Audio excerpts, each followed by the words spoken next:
आप ये सारा घटना जब हुआ तो आप उस समय कहाँ थी? हम सो रहे थे अंदर, दोपहर का टाइम था, 11:30 बजे।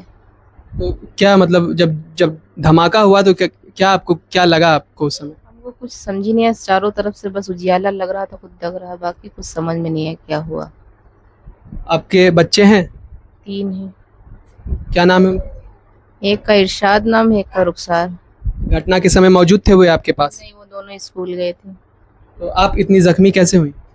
वो हमारे ऊपर दीवार टीन दोनों गिर गए थे। जब ब्लास्ट हुआ तो दीवार गिरी थी आपके ऊपर? छोटा ले बच्चे है, अब उसको हमने नीचे कर लिया था और हम उसके ऊपर आ गए थे कि बच्चे के मेरे चोट न लगे। अच्छा, उस समय आपके पास बच्चा था कोई? हाँ, छोटा वाला था। क्या नाम है इसका? जियान। जियान। इसका उम्र क्या है? 3 साल। तो इसको इसको इसको बचाने के चलते आप इतने ज्यादा जख्मी हो गए? हाँ, इसी को बचाने के चलते हैं।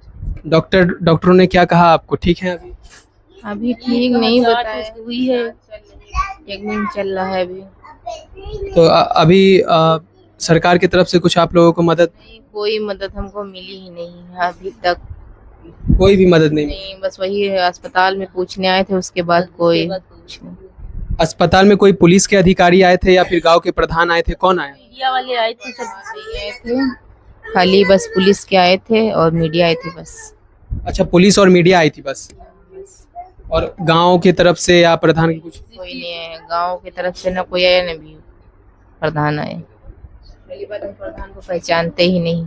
आए हुई है, हम 1 साल से रह रहे ना भाड़े पे रूम लेके, तो हम जानते भी नहीं कि प्रधान आए कि नहीं आए। इस समय हम इनकी जो बेटी है उनके ससुराल है ना, ये उन्हीं के ससुराल पहुंचे हैं और आपको हमने कहा था कि इनकी बेटी से भी हम आपको मुलाकात करवाते हैं। तो ये पहले आप उनके नाती को देखिए। क्या नाम है इसका? ये खुद ही बताएगा। क्या नाम है आपका? जियान। जियान नाम? हाँ। आपको भी चोट लगी थी बाबू जब घर पे जब दीवार गिरा था? कहाँ कहाँ चोट लगी थी? ये जो बच्चे के आप इस बच्चे का जो पैर है ये आप देख सकते हैं, जो इसको चोटें लगी हैं वे लगी हैं। धमाका जोरदार था। आपके मन में ये सवाल आ रहा होगा कि इसको इतनी कम चोटें क्यों लगी। अब उसका कारण आप अगर थोड़ा कैमरा इधर दिखाएं तो ये है, ये इस बच्चे की माँ है, ये इन्हीं का ससुराल है। ये बहुत ज़्यादा जख्मी हो गई हैं क्योंकि जब ये घर में थी, जब ये लोग आराम कर रही थी घर में, उसी समय ये धमाका हुआ और उसी समय दीवार आपके ऊपर आके गिरी थी ना? दोनों टीन भी गिर गई, दीवार भी हमारे ऊपर थी। हम बच्चे को नीचे दबा लिया, हम उसके ऊपर आ गए। जब वो गिरने लगा तो हम उसके ऊपर लेट गए कि मेरे बच्चे को कुछ ना हो, हम मर जाए कोई वो नहीं, हमारा बच्चा बच जाए बस। तो यही कारण था कि जो बच्चे हैं, ये बच्चा आज आपके सामने है, सुरक्षित है। ये उनकी माँ है, इनका हालत आप देख सकते हैं।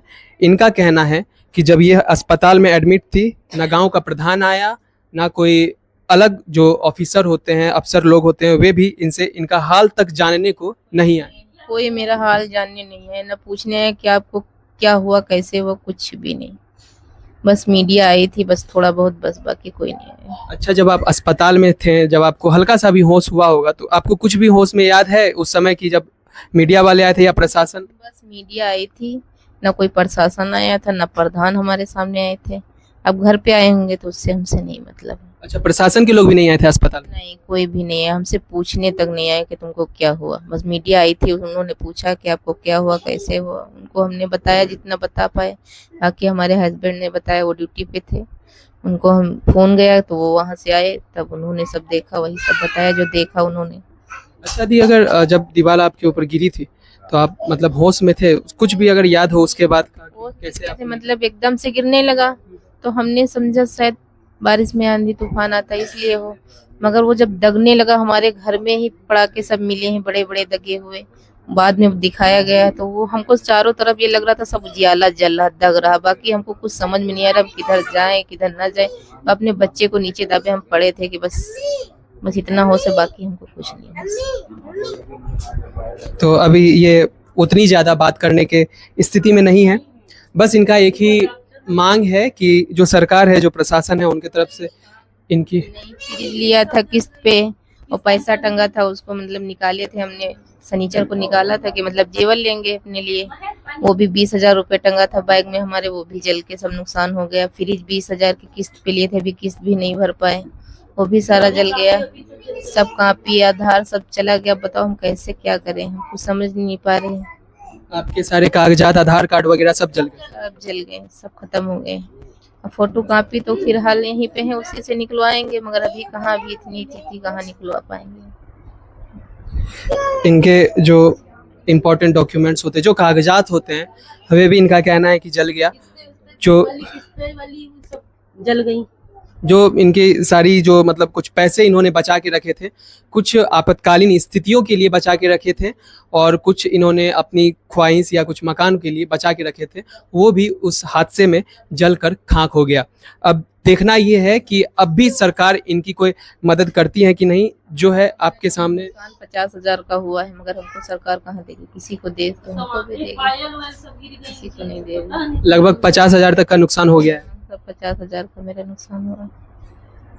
अच्छा, पायल वगैरह गिर गई है ना, लड़की की हमारी पायल गिर गई, इसलिए मतलब जो है। अच्छा, जो मकान में आप लोग वहाँ भाड़े पे रह रहे हैं, तो वहाँ मकान मालिक का कुछ बयान आया है, वो क्या बोल रहे हैं? बयान दिए हैं, अब क्या दिए हैं वो मीडिया वाले जाने हैं, हमको नहीं मालूम। उन्होंने आपसे कुछ कहा कि अब मकान खाली कर दो या ऐसा कुछ? अभी तक तो कुछ नहीं कहा है। बनवाने का कुछ आश्वासन दिया? हाँ, वो बोले कि कोई बात नहीं, जो है ठीक, आप लोग बच गए, बस ठीक है। तो अभी आप लोग उसी टूटे हुए मकान में रहेंगे? मकान में रह रहे हैं। सरकार कोई मतलब नहीं, कोई खाने तक पूछने नहीं है, कुछ पूछने या कैसे हो कैसे नहीं, क्या करें, कैसे काम चला रहे हैं उल्टा सीधा। बस आपको दिखाई दे दाना कैसा हमारे घर में। अभी इनका हालत बहुत नाजुक है। जो घर के सदस्य हैं वे इस हालत में पड़े हैं। घर में इनके कुछ भी ठीक नहीं है, खाने को राशन नहीं है। उधार पैसे लेके हमारा ट्रीटमेंट चला रहे हैं। ट्रीटमेंट भी आपको मतलब आप लोग खुद ही दे रहे हैं, उधार ले लेके? हाँ, उधार ले लेके चला रहे हैं, सब उधार ले लेके कर रहे हैं। लगभग इनके ट्रीटमेंट में लगभग कितने का खर्चा आ गया है? सब आ गया है, 30,000 से ऊपर निकल चुके हैं। ट्रीटमेंट में 30,000 से ऊपर खर्चे हुए हैं? 30,000 से ऊपर निकल चुके हैं। और अभी भी डॉक्टर्स का कहना होगा कि अभी भी इलाज करवाएंगे यहाँ? पूरे एमआरआई वो भी सब कुछ बाकी है अभी करने के लिए, खाली सीटी स्कैन हुआ है बस। अभी इलाज तक का पैसा जो है, आप लोग सुन रहे हैं, जो इनके हस्बैंड हैं, ये उधार लेकर इन लोगों की इलाज करवा रहे हैं, इन लोगों का पेट पाल रहे हैं। ये लोग कैसे रह रहे हैं आप लोग भी सोचिए। अभी बच्चे स्कूल जा रहे हैं या सब बंद? सब बंद है, जब आगे होगा तभी तो भेजेंगे।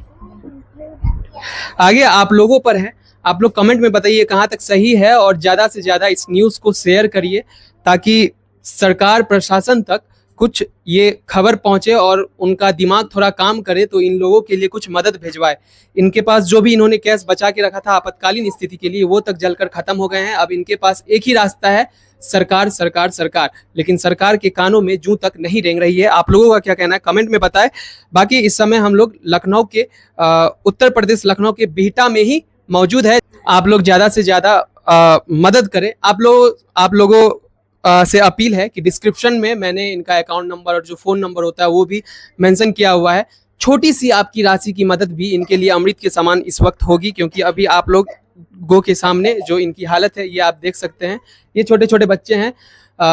इनके घर पे जो बूढ़ी माएँ हैं उनको नहीं लगता है कि एक वक्त का भी खाना अभी पेट भर के मिल रहा होगा। जिस तरीके से इन्होंने चावल के दाने दिखाएं कि किस तरीके से ये मलबे से चुनकर उसे बटोर रहे थे। आगे की अपडेट के लिए हमारे साथ बने रहिए। अभी हम लोग इसी गांव में मौजूद है और यहाँ से हर न्यूज़, हर एक खबर आप तक सच्चाई जो है वो पहुँचाते हैं। तब तक के लिए जय हिंद, जय भारत।